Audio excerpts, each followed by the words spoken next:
Hi. So what I want to work with you, discuss with you, is about trust and about communication. Because actually, I think people are getting very confused with the mixed messaging going out. And also, there's a real concern about how hard it is to get people back into cities and traveling again. And I think you're probably a classic example of I am. Don't expect me to be back anytime soon. that. No, but actually, seriously, it is interesting because you've enjoyed the countryside, but actually, the idea of you coming back in the city is almost putting you off, isn't it? oh, absolutely. I suppose that it's not just me. I think everybody that doesn't live in inner cities have really enjoyed being out in their homes, being out in the countryside. And there's a different level of trust out here. This is what we've known for the last 4 months. This is what we've relied on, and now everyone's asking us to trust something totally different, and it's going to take time. But it's actually trusting what you've grown up with. I mean, that's the interesting piece, isn't it? Agreed.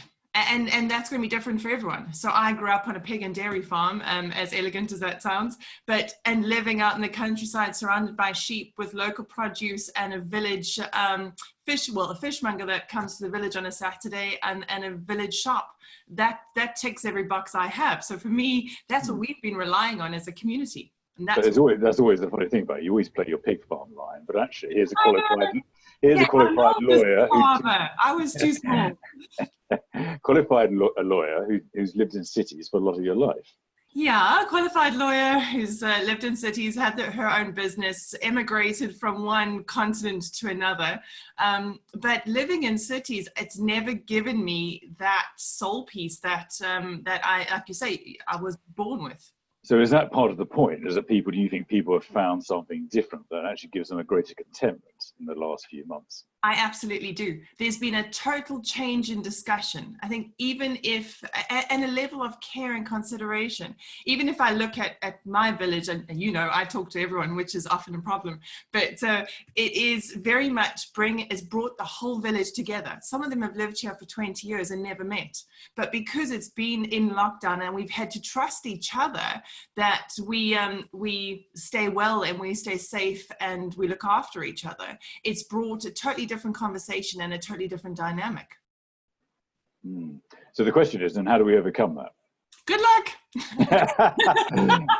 No, I honestly think it's just going to take time. I mean, the interesting piece is that the village initially, a lot of people thought that it was just full of Londoners and holiday homes, but actually it wasn't. It was just people who work from home, and a lot never saw them, so they didn't know.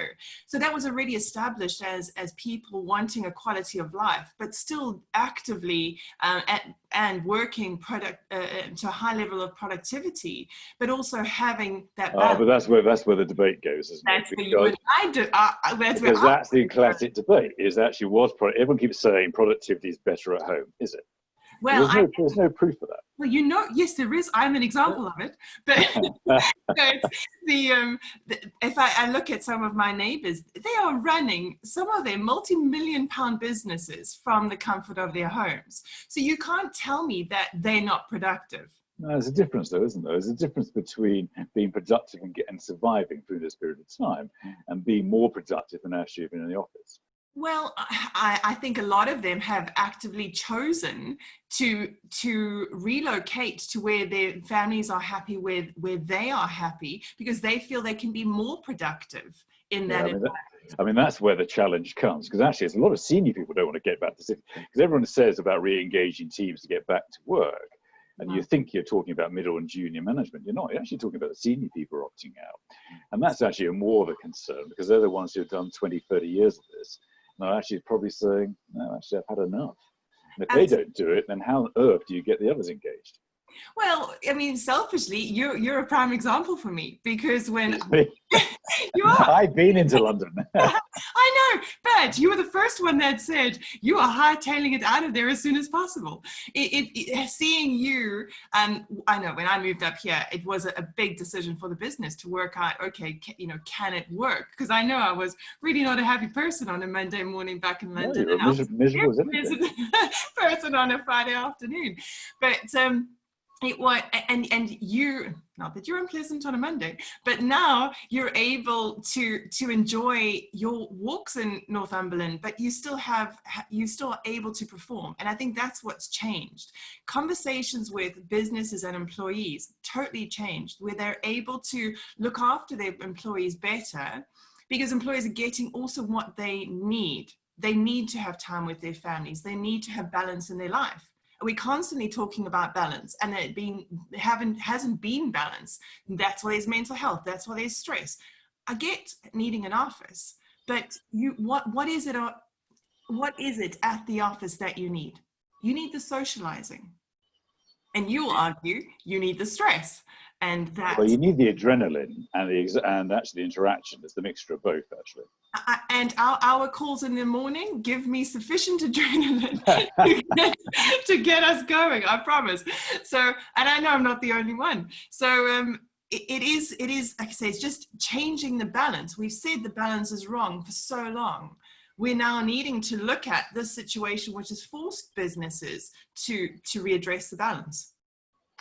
Yeah, but the problem is if productivity shows it doesn't increase when people are home working, because it's about personal discipline as well, isn't it? Oh, absolutely. Because I can think of loads of examples of people who haven't got the personal discipline to work from home.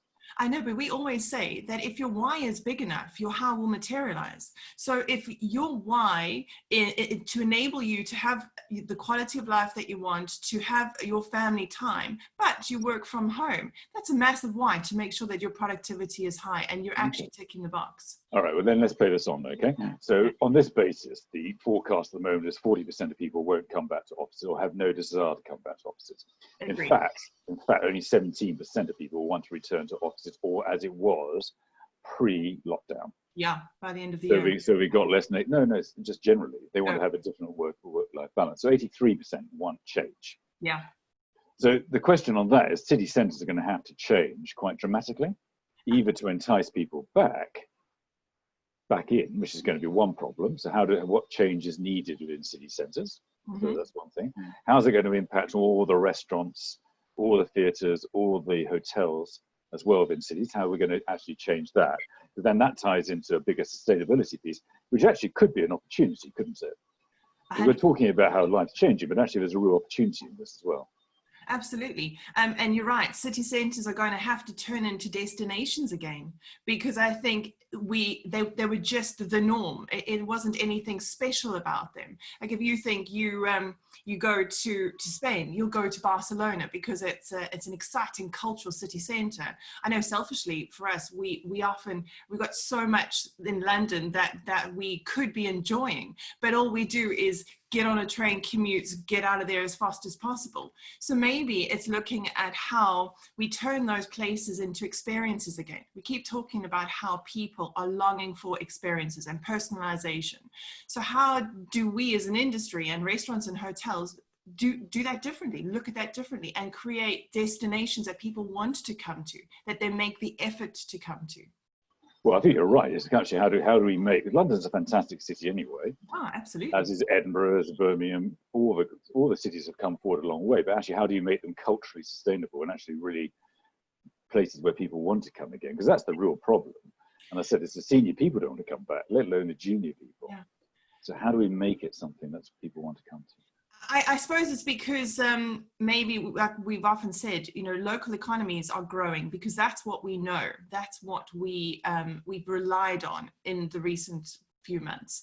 But having we don't have Big Ben in the Cotswolds, or but those places, I think we've forgotten how special they are because they're always there. And now, for the first time, we haven't been able to get there. We have to look at them differently. But those places have to tell a new story. They have to engage in a different way for us to come back, for it to be, let's go to London, let's go and see, rather than, oh gosh, we just walk past. Yeah, I mean, that's it. I mean, actually, to me, a lot of it comes to communication, because communication at the moment is appalling. Yeah. I mean, either there's too much spin, either people talking at you, which you don't want to do.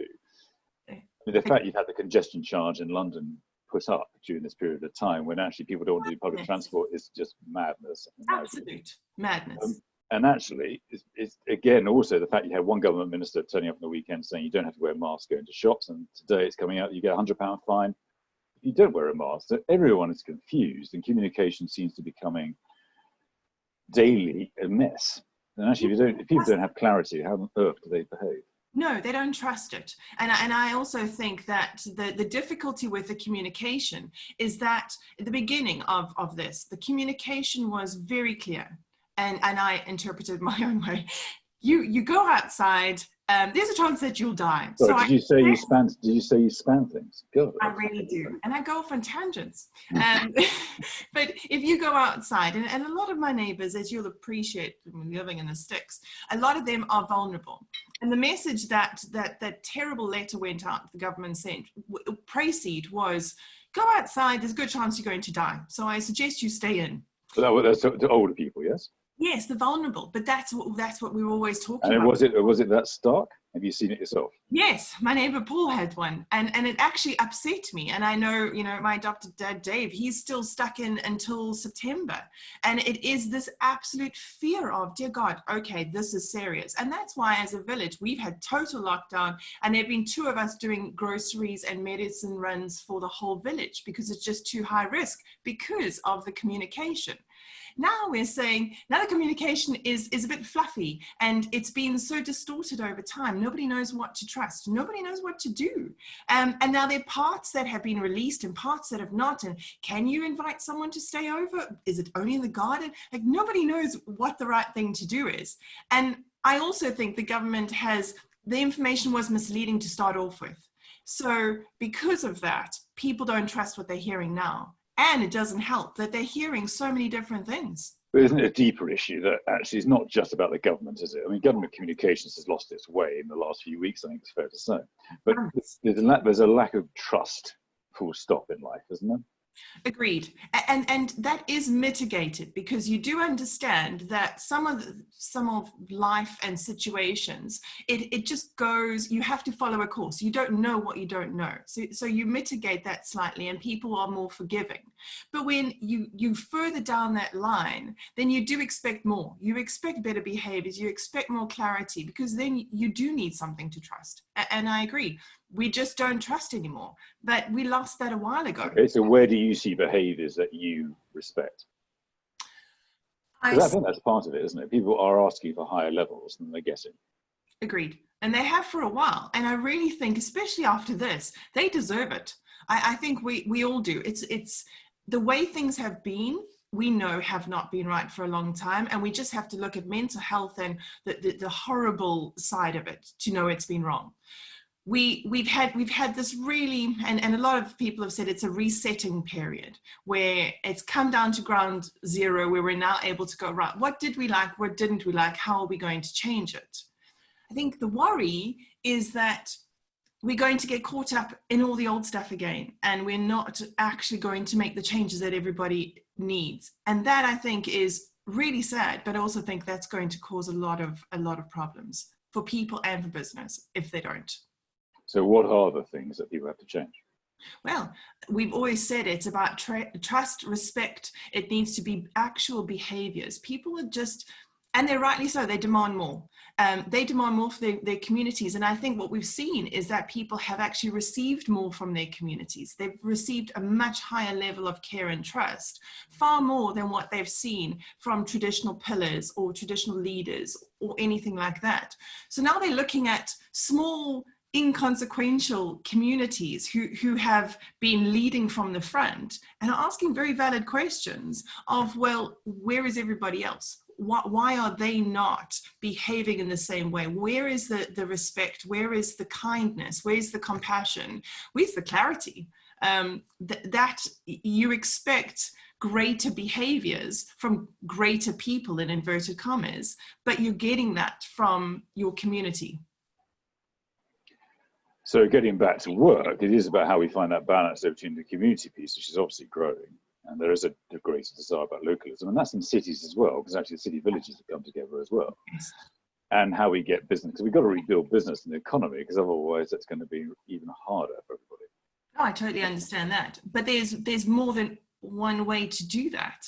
So yes, I know, we constantly say economic pressures are going to force behaviors, and I get that. But businesses can also look at those economic pressures and be smarter about how they force business, or more compassionate about how they force business. So forcing people back to a city, I don't think is the answer. Looking at what they need to perform to the levels of productivity that we expect or business needs to grow, that's a different conversation. Then it's like, how do you empower those people? How do you facilitate? Do you, like we've said before, establish campuses around sort of a campus environment where you have 20 staff that live in St. Albans. So you enable a micro office there rather than forcing them and putting them at pressure and stress to go back to Canary Wharf. So looking at this time and the cash flow and going, well, how can we better use this to be better for our people? Rather than just going back into the old business mode of get back to the office, you have to do this, we need to, because that just doesn't resonate anymore. Okay. You don't trust it. Oh no, look, I get that completely. And actually, it was really interesting at this moment in time. It's localism that's really growing far better than the city centre. So you went to the Lake District last week, and I think it was quite hard to book, almost, wasn't it? Because actually, people are booking up in local areas, which is lovely to see. Yes. However, if you go into the centre of London, it's still a bit like a ghost town. And you can tell, you can feel that actually that tension's around the place, that people just don't want to be there. Agreed. And that is a conversation I had yesterday with a business we work with who've got a massive footprint in Spain. And they were saying as well that the Spanish government really appreciates at what sort of, I think it's something that 20% of their GDP is based on tourism. And what they're so aware of is that if they, international tourism, if they don't support local tourism and promote local tourism, they don't know if we get another spike, then how is that going to impact? So they need to start working at home. And I think that's where our advantage is as well. And you're right, it's about what you can trust. So trying to book a campsite, I can get another one in September, is difficult, but it's only difficult because people, yes, want to have that experience, but they also want an experience that they can trust. So if it's my tent and it's my food and it's my touch points, I trust those. And it's going to take some time to build back the trust into what we did deem as normal, like hotels and restaurants and things that are out of our control. So I'm a bit more cynical about that because I think... I know. Okay, I'm more cynical, full stop. But no, actually, my view is it's not a lack of trust. It's not like a trust on that basic level. I think it's a reluctance to go back to how life was before, because actually people saw bad behaviours they didn't like.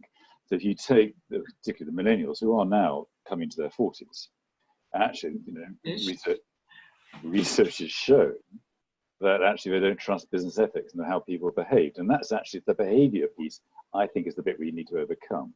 So it's a mixture of communication, which people don't trust, and behaviours of senior people, which people don't trust. But actually we need to get that balance right again to actually get it back. I don't think it's as much as fear piece as everyone keeps telling me. No, I agree, but behaviours speak far louder than words ever have. So that's something we've had for how many years we've discussed. Well, it's fine to say you're going to do, and it's fine to put it in your mission statement, and it's fine to send out comms strategy papers and all those things that look fantastic. But if you and your leaders are treating your staff badly, or if you and your leaders are not engaging with the community or supporting sustainability or doing those things where you actually have to do the doing, then that's where it breaks down. People, you might be saying one thing, but doing something totally different. They will trust what you're doing. What you're saying turns into total irrelevance. Because like we say, how many times do you have to hear something for you to actually hear it? 8? But how often do you have to see something for you to trust it?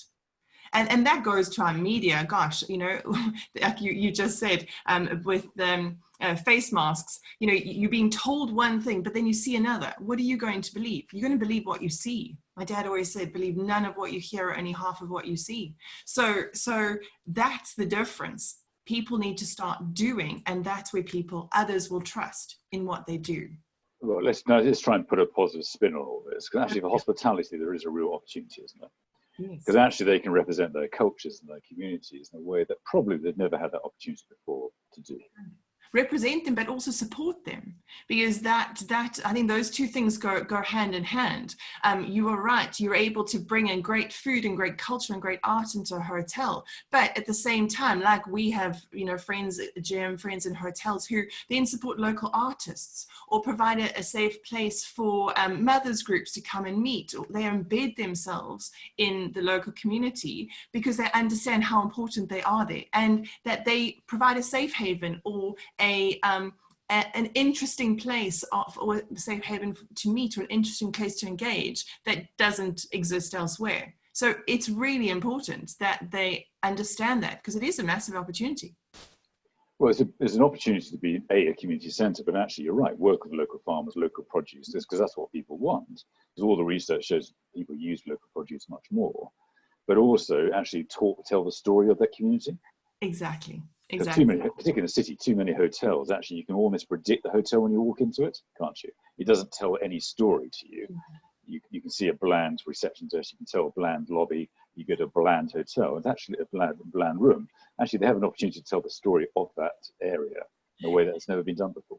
And you can do that with city centres as well as in rural communities. You don't have to buy eggs from the local farmer. You can tell a story about a variety of different things, whether it's the cultural heritage of that part of town, or dating back to, or just using local artists, like I say, or drinks, or food and beverage, anything. There's so many touch points that you can engage on. Well, it's deeper than that, isn't it? Because actually a lot of young people, because they're looking for something like meaning, this is the challenge, is pre-lockdown, everyone was looking for a meaning in life, in theory. They felt that something was missing, and they were moving back towards heritage and finding their roots and histories, which is one part. They found it, in theory, during community, during this period of time, and don't want to lose that. So actually it's how you combine the two together to be able to move things forward. Agreed. And it's not only heritage, because I don't sound very British, but it's about You're not British. You're British, I thought. Almost. I am, but they just won't let me have a ceremony yet. But it's not only about your own heritage, because it's really hard to find a bit of my heritage in the middle of a farming community, but it is about embracing people, embracing different cultures and different heritages. And I think a lot of people, because of this lockdown environment that we've been in, we've had to look at things differently. We've had to look at products differently. We've had to look at people differently. We had to look after people that some of us have never spoken to in our lives. And some of them have been living next door to each other for 20 years. So it's looking at community and looking at people very, very differently. And you're right, embracing that, because it is all change. It's just different dialogue. It's just a different intent, different compassion level. Yeah, I mean that's the point, is actually we've got to somehow adapt the old with the new, and at speed. And things are changing at speed. Well, we don't have a choice. That's how I see it. Like, how many times have business said, oh, well, we can't do remote working because we don't have the systems. It's too high risk on security. Our people won't enjoy it. And suddenly we didn't have a choice. And how quickly did we all turn it around, from the banks to the law firms to, even us? How quickly did we turn it around? Because we had to. So we get complacent when things are comfortable. And I think this has made a lot of discomfort, which has forced us to look at things differently. Now, the challenge, I think, is where do we go from here? Because I do think that there will be some places and businesses that want to go back to the way it was, regardless, because that's already the precedent is set. You can cut and paste, but it's not going to work in the long term. I appreciate, but I think it is. What do we always say? You want to go back to what you know. What you know is easier. What you don't know is difficult. And maybe some people are looking at this time and just thinking it's a hiatus and it'll go back. We mustn't worry. I honestly don't see that. I honestly see this as Well, look, I think there's a hard economic piece. We need to get business going again. But you're right, everyone's going to have to change. But again, I think the problem here, and this is the interesting piece, secretly, is a lot of the senior people who don't want to go back to how it was before, let alone the junior people. And the junior people are looking for higher levels of leadership and communication than we had before. And that's going to be a really interesting one. Now, the good thing, I think, on that is it'll free up young people to get leadership roles, because over the last decade, we know that young people haven't been able to come through in the same way. that they were when we were given a chance. My generation was given a chance. And I suspect you'll see that flow, actually. I think senior people will change, but actually young people will be given a greater chance as we come through this. I agree. And again, on the economics piece, I do understand businesses are going to be really strung for, we've predicted in some industries till 2022. So there are a lot of hard conversations between now and then, and a lot of change that needs to be made. But there's still a lot that can be done to support staff and engage staff, and look at using those economics in a smarter way, not spending £10 million on an office block, not forcing people who are already stretched on their salaries to spend £300 a month to travel into work. There's all these things that we can do in a smarter way. You know, it's always that don't work hard, work smart. So how can we put that into play? And I agree. Senior leaders looking, maybe it is the first time that senior leaders have been forced to look at things differently, because it has been the same for such a long time. So being able to say, well, we don't want it the way it was. No, I'm a bit more cynical about that piece as well. I don't think it has been that thing. I think it's been particularly since 2008, since the financial crash.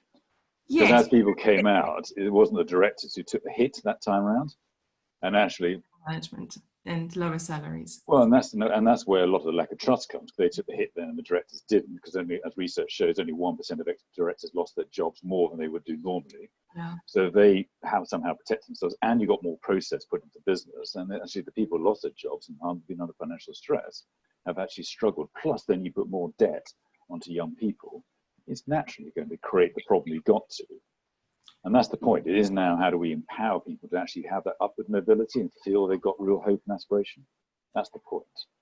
Agreed. And very importantly, how we don't repeat the mistakes of the past. Yeah, absolutely. This time around, that it's not just the 1% of directors that are affected and the 90% of middle and lower income salaries. We've already seen huge redundancies. And I appreciate, businesses have to make decisions, but there are ways to, and we've seen it with some, amazing examples, ways for business to also look at how they can restructure things to keep talent, how they can keep talent engaged. And who was it the other day that wrote really beautifully about how it can be redundancies with kindness. You still want to keep that bridge and that communication with your talent, because yes, things will change and we will grow, and it'll be we'll be looking for talent again. So there are ways of doing this that don't have to repeat the bad behaviors of the past. Well, it's also giving young people hope, because actually that's what my generation had, because a lot of my generation were all directors by the age of 30, 35. And we need to get back and give that hope and optimism, because actually the more you actually have belief that you're going to progress, amazingly, productivity goes up again. I know, surprise there. The other, and we've said before, the other worry is those middle and lower income brackets, who are the ones that are being cut and made redundant. Some of them are in their 20s, some of them in their 30s. They're having to make very real decisions about whether hospitality is an industry for them moving forward. Because if you're telling somebody who works in a hotel or in the airlines, well, sorry, we're only going to be back to 2019 levels by 2022, 23. Where are they going to find the hope and the will to hang around for the next 2 years in our industry on the off chance that it is going to be? But in fairness, these forecasts are often wrong. I remember in 1990, we were meant to have faced the worst recession in history ever. We won't recover for 15 years. And yet by 93, 94, the market has already begun to boom and had the longest boom period. Often out of the darkest times comes actually the best times. And my hope is this time around, we're actually saying what happened. And actually we'll see greater sustainability, we'll see greater social and cultural sustainability, and better behaviors come back as well. But that then ties back to why it's so important that there's better and effective communication to that lower middle bracket who are really suffering through this period, that it isn't the end of their careers, there is no hope in the future, that it's just this hiatus and it'll come back better, and we are making it better. If we don't communicate that, there is no trust and there is no reason for them to stay. Well, we're out of time. Thanks for that, Lauren. Great chat. See you soon. See you soon. Bye.